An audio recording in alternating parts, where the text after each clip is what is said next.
The station was always noisy. Ships came and went carrying people from across the galaxy. Traders shouted, machines hummed, and lights flickered above the wide metal floors of Station Aurealis, a busy place full of life and business. One cold morning, as a cargo ship from the outer reaches docked, a strange figure stepped out. She was tall and thin, wrapped in old cloth that hung from her like wet paper. Her skin was grayish-green, dry and cracked like tree bark. She had no bags, no translator, and no friends. But the first thing people noticed about her wasn't her looks, it was the smell. A strong, earthy scent filled the air around her, sharp, bitter, and completely unfamiliar. People winced and stepped back. A few covered their noses. One human trader laughed and said loudly, "What is that? Did someone drag a swamp into the docking bay?" Laughter followed. Another shouted, "Must be that alien. Never seen one like her before." Ugh, gross. The woman didn't respond. She just stood there, eyes low, silent. Her long fingers trembled slightly as she walked forward. Wherever she stepped, people moved away. Some pointed. Others whispered. Within minutes, everyone on the dock started calling her the same name, the smelly, dirty alien woman. It wasn't kind. It wasn't fair. But nobody tried to stop it, except for one. A young human officer named Rhett Colburn watched from the side. He was new to Station Aurealis, only 6 months into his posting. He wore a clean blue uniform and carried a data tablet in his hand, but today, his work no longer mattered. He couldn't stop looking at the woman. Unlike the others, Rhett didn't cover his nose or laugh. Instead, he stepped closer, gently pushing past a group of engineers. "She's alone," he said quietly. "She looks cold." "Don't bother," one of the workers said. "She doesn't speak, doesn't even blink right. Just a stink bomb from some backwater moon." Rhett ignored them. He opened a small pack and pulled out a sealed water bottle and a warm thermal blanket. He approached slowly, careful not to startle her. "Hi," he said. His voice was calm, friendly. "I'm not here to hurt you. My name is Rhett. I work here." The woman turned her head. Her eyes were deep black with small golden lights inside them, like stars. She didn't speak, but she stared at the water in his hand. "It's okay," Rhett said. "You look thirsty." She reached out slowly, took the bottle, and drank. The motion was careful, like someone not used to being treated kindly. People around them started whispering again. Why is he helping her? Let her figure it out. Herself. She probably doesn't even understand. But Rhett stayed quiet. He placed the blanket on her shoulders, noticing how thin and cold she was. "I don't know where you're from," he said gently, "but you're safe here." The woman's head tilted slightly. A soft hum came from her throat. Not a word, but a sound of recognition. Rhett smiled. That's a start. Later that day, he tried to register her at the refugee desk, but the system couldn't identify her species. No official records matched her biology. She had no ID, no family, and no known homeworld. The only name she gave, using a simple picture-writing pad, was Sariin. It was a quiet name. Beautiful in a way. But most people still called her the smelly alien, refusing to use her real name. Rhett didn't stop trying. He found her a quiet place to stay, a spare room near the medical wing, away from the noise and stares. He left her food, water, and tried to learn her language through drawings and gestures. Slowly, day by day, she began to trust him. She still didn't talk much. But sometimes, when Rhett walked into the room, she would hum that soft sound again. And once, when he brought her a scarf from Earth, she smiled. It was small, barely there. But it was the first time she looked like someone more than just a refugee, more than just a joke. She looked like a person. The next morning, Station Aurealis woke to the same bustle it always knew. Cargo cranes rumbled, merchants shouted prices, and travelers hurried through the corridors.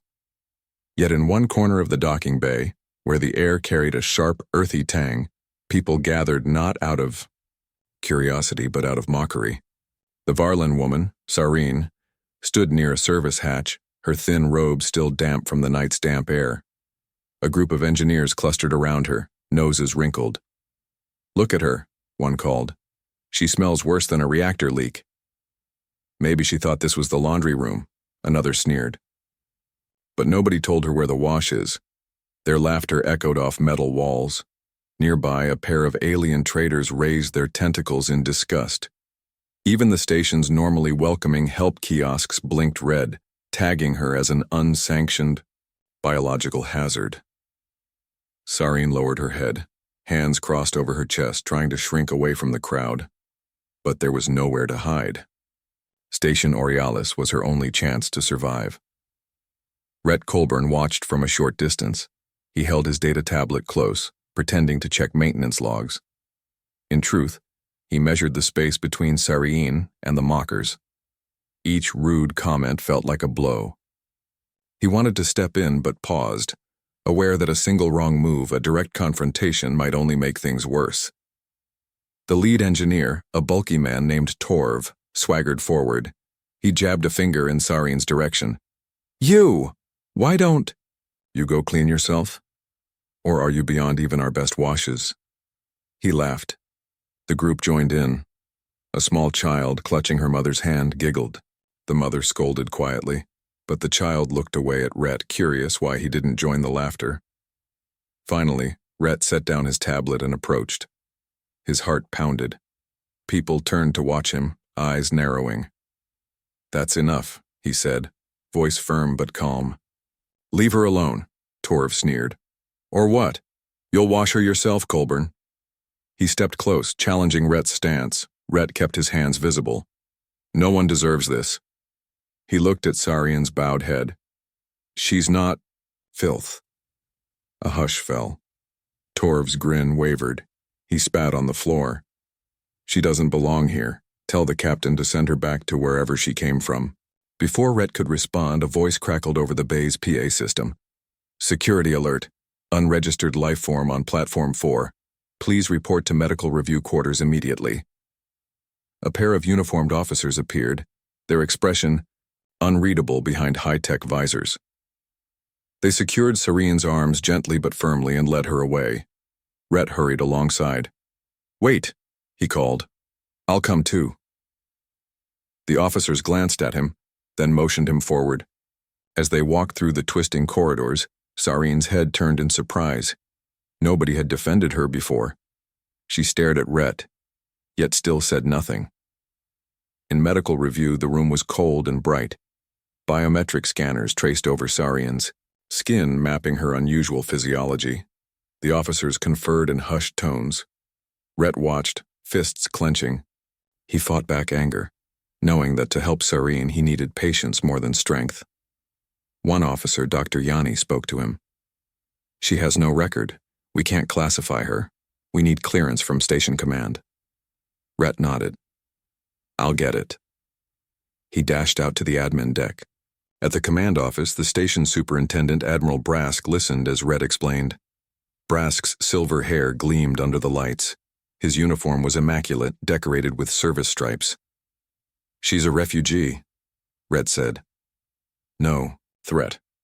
She needs care and shelter, not insults or isolation." The Admiral tapped a data pad.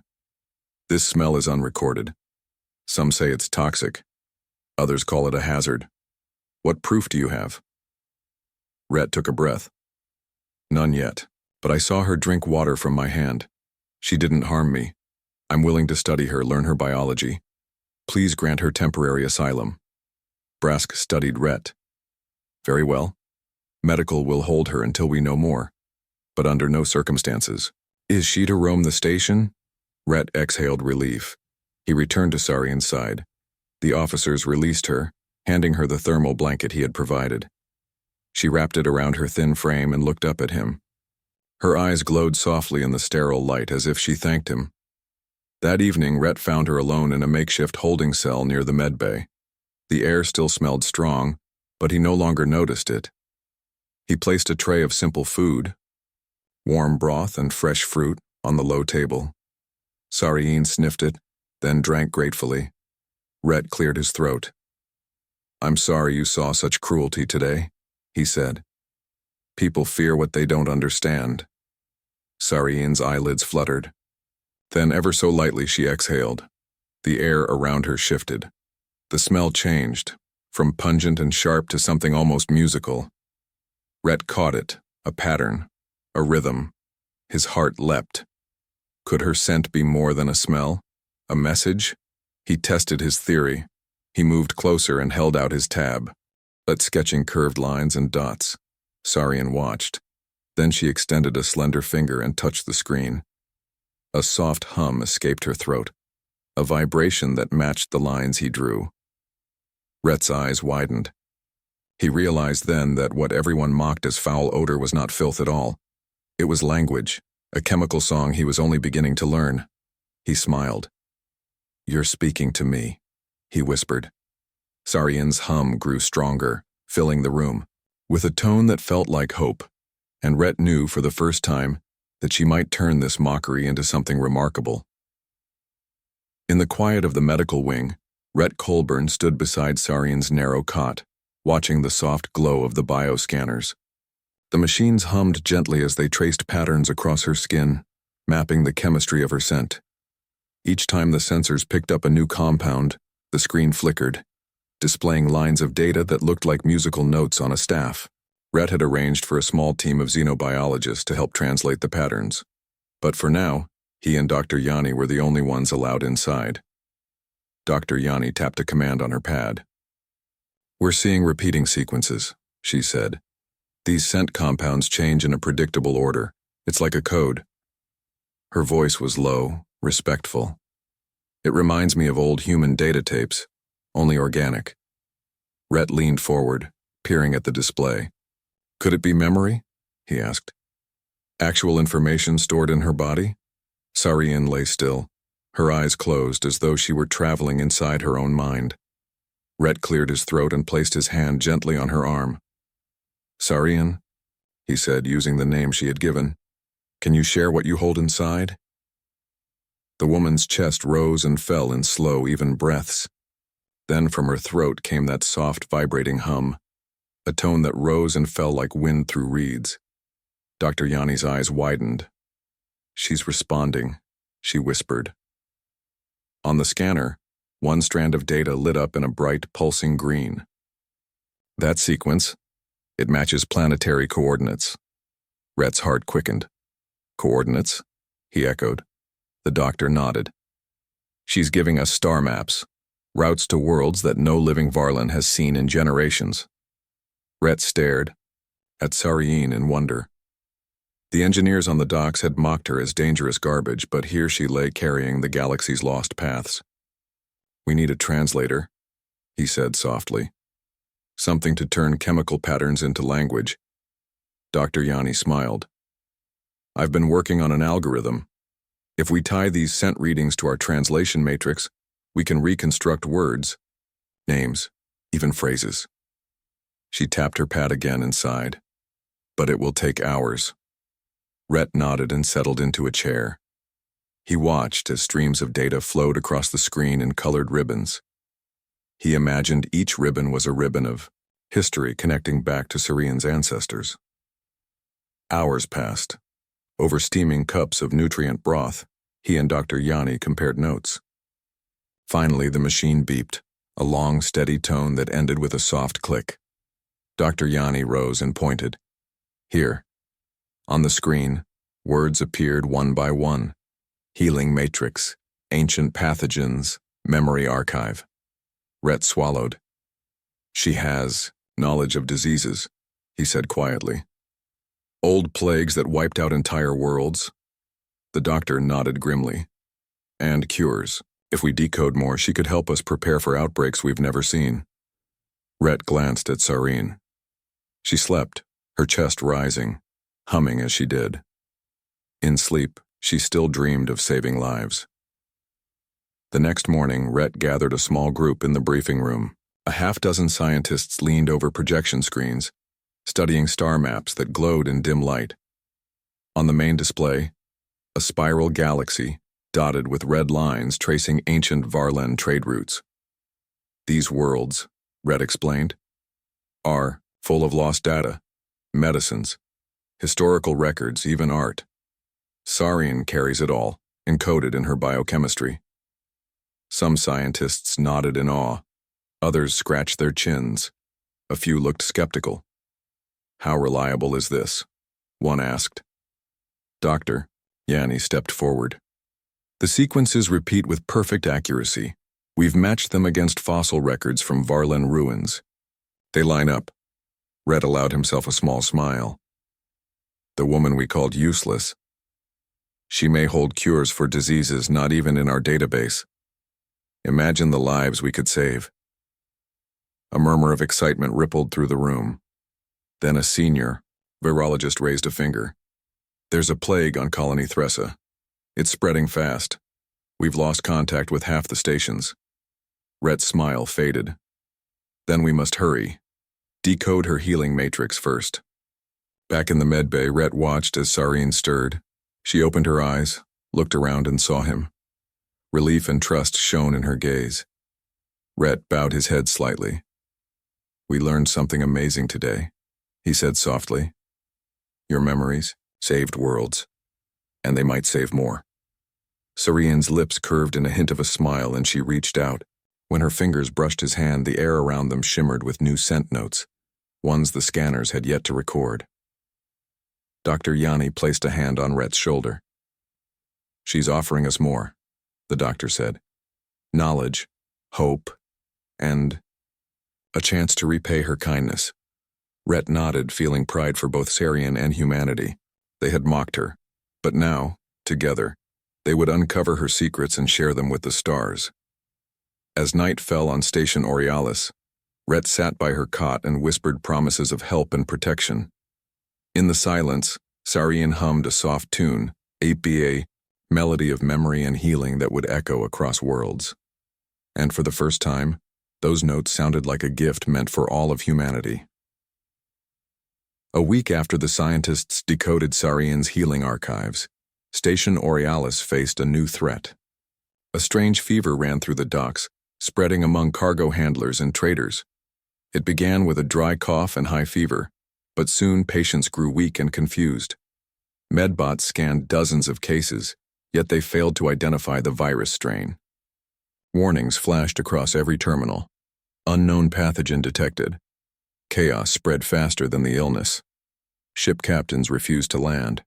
Merchants covered their stalls and closed for business. Families huddled in their quarters, afraid to visit, shared corridors. The station's lights flickered under the strain of emergency power. Even in the medical wing, beds filled so quickly that nurses set up cots in hallways. Slim, silver stretchers lined the walls like silent witnesses to the growing crisis. Rhett Colburn stood at the center of it all, data tablet in hand. He watched as patients arrived on gurneys, their bodies trembling. He saw fear in every face. He saw doctors working without pause. Yet machines gave no answers. The unknown pathogen overwhelmed scanners. It spread faster than isolation walls could close. Every room became a possible hotspot. The station's quarantine alarms echoed through corridors, warning everyone to stay inside or risk exposure.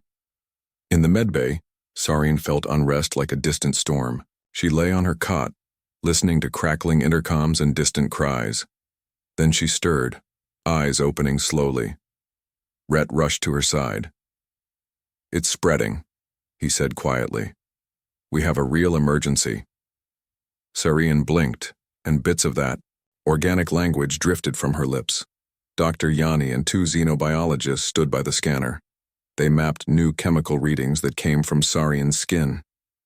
Her scent is changing, one scientist whispered. It matches the new symptoms. Rhett leaned in. Does she know this disease? Dr. Yanni nodded. Yes. The sequence matches a plague from Varlen's ancient records.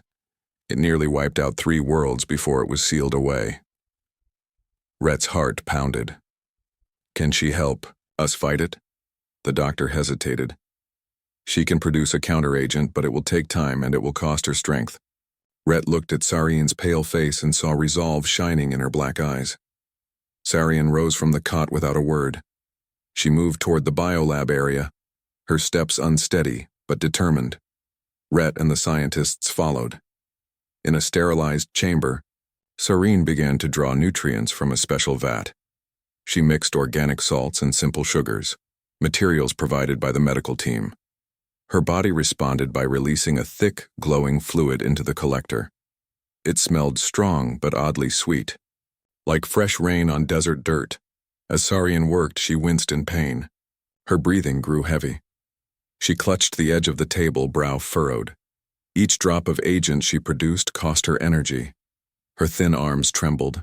A nurse rushed forward with a cooling gel, but Sarian motioned her away. She needed to push through.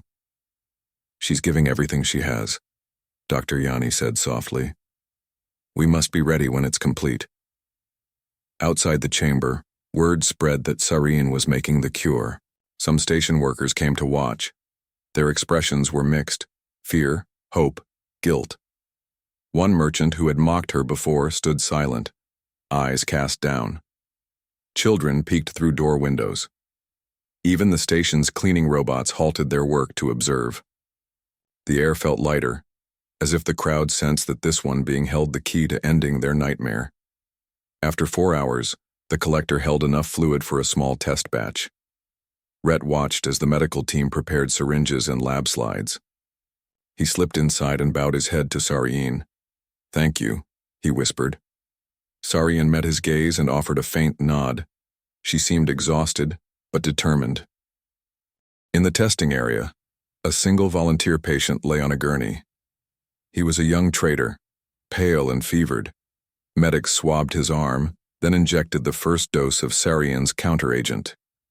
They waited as heart monitors ticked. Minutes passed like hours. Then the trader's fever registers dropped. His breathing eased. Color returned to his cheeks. Cheers rose softly in the lab.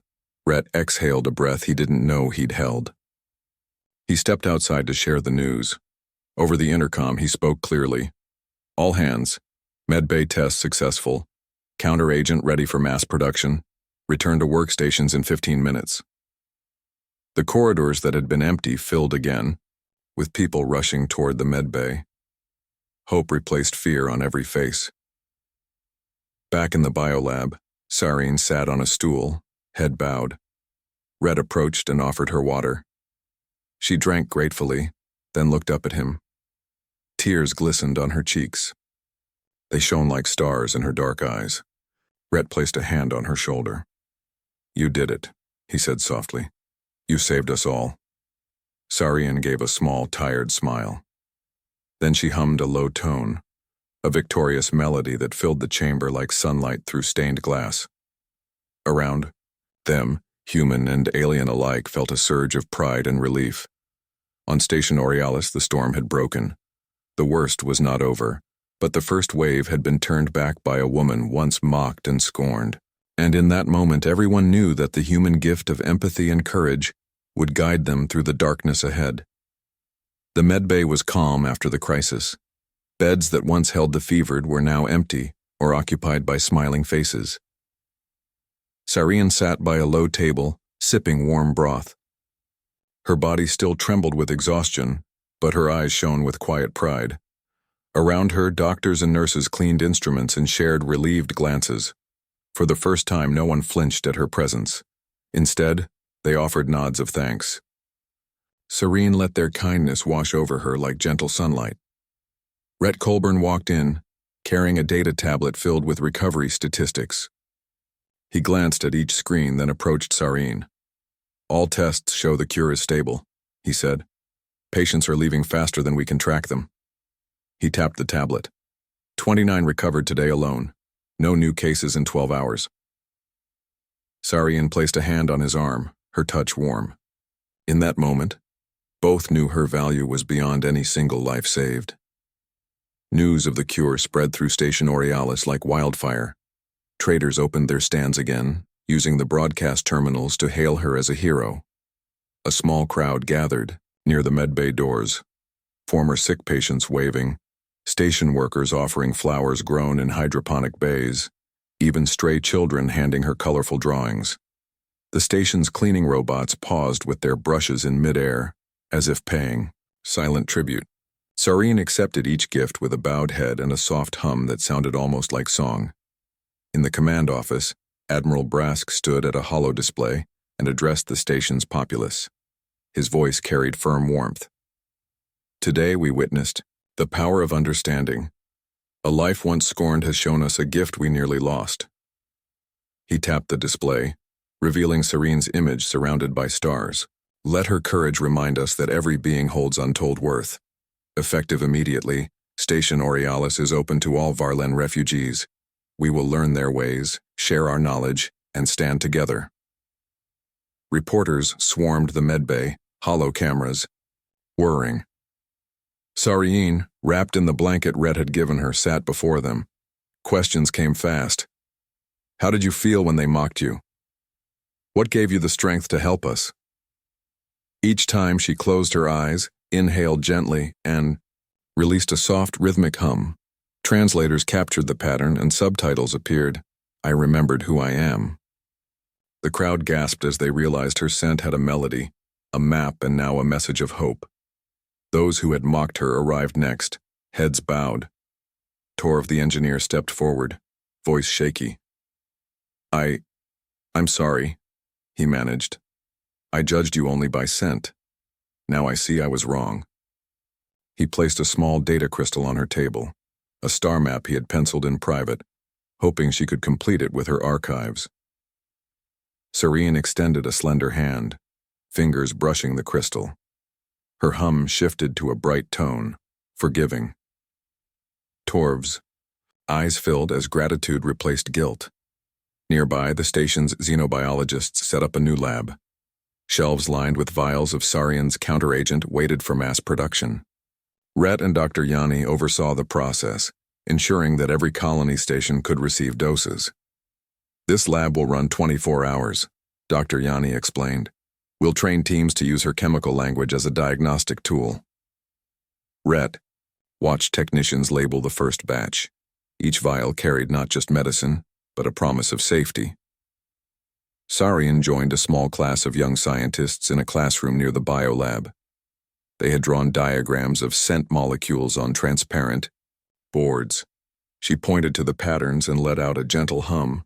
As the students repeated the tones, small displays translated the compounds into words: heal, protect, remember. Laughter and applause broke out when a student nailed the final phrase. Sarian's eyes glowed. Knowledge passed between species, forming new bonds that no treaty ever could. Far beyond Station Aurealis, colony governors received messages of the cure and the Varlen archives. Supply ships loaded with counteragent and star charts set out for remote outposts. On Colony Thressa, the first ship was greeted by healthy crews and cheering colonists. They carried not just syringes, but hard copies of Sarian's encoded maps. A governor declared a day of observance, the day of the smell of stars, honoring the strange gift that bridged worlds. By nightfall, the docking bay overflowed with lantern-lit celebrations. Traders offered free meals, musicians composed, new tunes inspired by Sarian's hum, and dancers wove through crowded walkways. Sareen stood on a small platform surrounded by her human and alien friends. Rhett joined her, raising her hand high. To the gift she brought us, he shouted, his voice echoing. To hope, to healing, and to unity. The crowd roared back, a united chorus across species and station walls. As the lights dimmed and fireworks bloomed overhead, Sareen whispered to Rhett, "Thank you." He smiled, tears shining in his eyes. Around them, the station pulsed with life renewed. In that moment, everyone knew that mockery had turned to admiration, fear to friendship, and a single act of kindness had set the galaxy on a new course. Humanity's gift was not just empathy, but the courage to see value in every life, no matter how strange it seemed. Station Aurealis buzzed with new purpose. The Council of Star delegates arrived in sleek ships, their flags bright against the empty docks. They came to honor Sareen, the Varlen, who saved countless lives. For the first time, the corridors thrummed, not with fear, but with pride. Humans and aliens walked side by side, greeting the visitors with warm smiles and respectful bows. Admiral Brask led the council through the medbay halls. He wore his uniform with quiet pride and guided them past rows of vials and data terminals. Each vial held Sarian's antidote, ready for the next station in need. Scientists pointed to charts that displayed calm, stable readings. The delegates murmured among themselves, impressed by the scale of production and the care shown to this once-forgotten visitor. In the main conference room, Sarian stood on a raised platform. Lights above cast soft glows on her robes. She seemed small against the polished walls, but her presence filled the room. Torv, the engineer who had mocked her first, stood among the audience. He had exchanged his work uniform for clean clothes and held a small data crystal in his hand. His eyes were steady, no longer mocking but full of apology. Admiral Brask began the ceremony. Today, we welcome Sarian not as a stranger, but as a friend, he said. His voice echoed softly. The delegates leaned forward, silent. Her courage and her gift remind us of our duty to all life. Let this station be a place of healing, learning, and respect. Then he turned to Sarian. She stepped forward, hands folded before her. The room held its breath. Sarian inhaled deeply, her chest rising like a calm tide. A soft hum escaped her lips. Translators converted the melody into words on floating screens. I carry the memories of my people. I share them with you so that hope may grow. The audience broke into gentle applause. Some delegates lowered their flags in salute. Tears glistened in many eyes. Humans around Sarian nodded and wiped their own eyes in quiet joy. After the speech, the council members approached, her one by one. A tall reptilian delegate bowed low. Your gift is a treasure. My world, Zarkesh, will open its archives to you. A small four-armed merchant whispered, I owe you my son's life. Each spoke, and Sarian offered a soft hum or a nod in reply.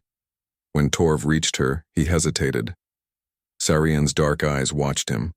Torv held out the crystal he had drawn. This is part of the Rethshar star path, he said. His voice trembled. I thought it was lost. Please accept my gift and forgive my foul words. Sarian placed her hand on the crystal. The air around them brightened with a sweet, gentle, Torv's shoulders relaxed and he bowed his head in relief.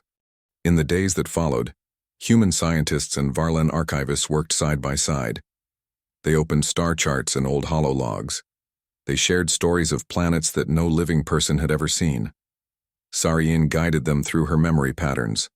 At night, the lab glowed with soft bioluminescent lights as teams mapped out new routes and restored old histories. Rhett Colburn visited often. He found Sarian in the archive chamber, where shelves of data crystals and printed pages piled high.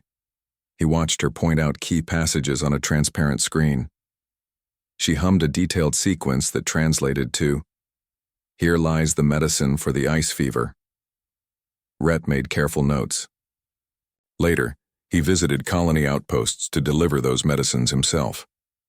One afternoon, Admiral Brask invited Rhett to his office. The room overlooked the docking bay, where traders loaded goods and children played near the fountains. You did. Well, Lieutenant, the Admiral said. He handed Rhett a small medal. It bore the station's emblem and the words, For Unity of Worlds. Rhett shook his head, smiling shyly. I only did what any decent person would do, he said. But the Admiral pressed it into his hand. Your kindness changed the fate of many. Wear it with pride. Meanwhile, Sarian prepared for her next journey. The Galactic Council had offered her a place among them as an ambassador for her people. She would travel to distant capitals carrying stories and cures wherever needed. On her final night at Aurealis, station workers gathered in the docking bay. Lights hung from cranes, and soft music played. A long table held foods from many worlds. Fragrant breads, spiced fruits, and simple dishes Sarian had never tasted before. Rhett stood among the crowd. He wore his formal uniform, crisp and blue. He watched as Sarian moved through the crowd, accepting farewells. Children clung to her, robes asking questions in simple words. Merchants pressed small gifts into her hands. Engineers nodded respectfully. Even the old help kiosks projected messages of thanks in glowing text. When it was time to depart, Sareen paused at the ramp of the ambassadorship. She turned to face the crowd. Her eyes shone. She raised her hand in a final salute. A sweet, rolling hum filled the air and translated to, "Remember me when you hear the Song of Stars." Rhett stepped forward. He placed a small, fresh scarf around her shoulders. "Safe travels, Sareen," he said softly. She touched his hand and he felt warmth travel through him. Then she turned and walked up the ramp. The ship's hatch closed with a soft hiss. Lights blinked and engines thrummed to life. As the ship lifted off, the crowd cheered. The banners waved and fireworks burst overhead. For a moment, humans and aliens alike gazed upward, meaning in their hearts. They had seen a stranger become their teacher, a mockery become a marvel, and grief become hope. And on Station Aurealis, a new tradition began. Each year, under the glow of distant worlds, the people would gather and hum together, a song in her honor, a melody of unity that would echo through the stars. Years passed on Station Aurealis, but no one forgot Sareen's gift. The dock still hummed with traffic and new ships arrived daily. Traders from distant worlds set up stalls alongside humans, Varlin and many other species. Yet the heart of the station beat to a single melody, a soft, rising hum that echoed through corridors, tribute to the woman who once carried her people's memory inside her. In the central plaza, beneath a glowing dome of starlight, stood a statue of Sareen. Crafted from pale stone that shimmered at night, it showed her small figure in robes, hand extended as if offering a gift. At its base, an engraved plaque read, "To Sareen, the human gift. Once mocked, now honored. May her hope guide all walks of life." Every morning, before the sun's artificial lights fully brightened the plaza, a group gathered around the statue. They came from every corner of the station. Children with bright eyes, engineers in worn coveralls, medics in white coats, and tourists on guided tours. Each placed a flower at the statue's feet and joined hands in a circle. Then, together, they let out Sareen's melody, a gentle hum that rose like morning mist and fell like soft rain. For many, the hum was more than sound. It was a promise to value every life, to seek understanding, and to help each other in times of need. Tour guides explained its origin to newcomers. Hollow posters on walls displayed scenes of Sareen working in the lab, teaching students, and standing with Rhett Colburn. Children in schools learned her story alongside mathematics and star mapping. Rhett himself visited often. His uniform was now decorated with medals for peacekeeping and scientific cooperation. He walked the plaza slowly, greeting old friends and new. When he reached the statue, he paused, placed a fresh flower, and bowed his head. Then he lifted his gaze to the dome above, where holographic stars spun in silent rotation. He recalled the day he first saw Sareen's eyes open in the med bay. Her trust had changed him forever. On the anniversary of the cure's success, the station held a grand ceremony. Delegates from dozens of worlds arrived on gleaming vessels.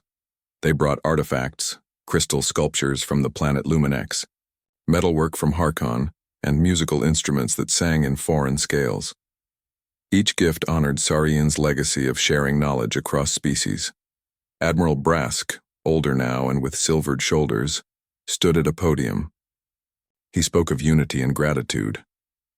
"We once laughed at her," he said, voice echoing, "but she taught us the power of empathy. Today, we celebrate not only the cure she carried, but the world she helped build." Behind him, screens showed images of thriving colonies, healthy children, and peaceful trade hubs, all thanks to Sareen's archives and humanity's willingness to listen. After his speech, Rhett joined Sareen's descendants. The Varlin ambassador had returned with a star chart they had completed together.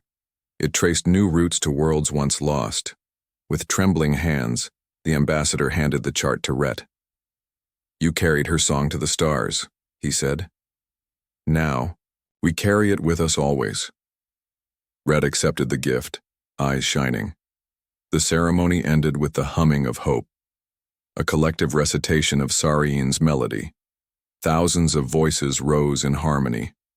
The sound rolled over buildings, lit the night sky with waves of light, and connected every listener's heart.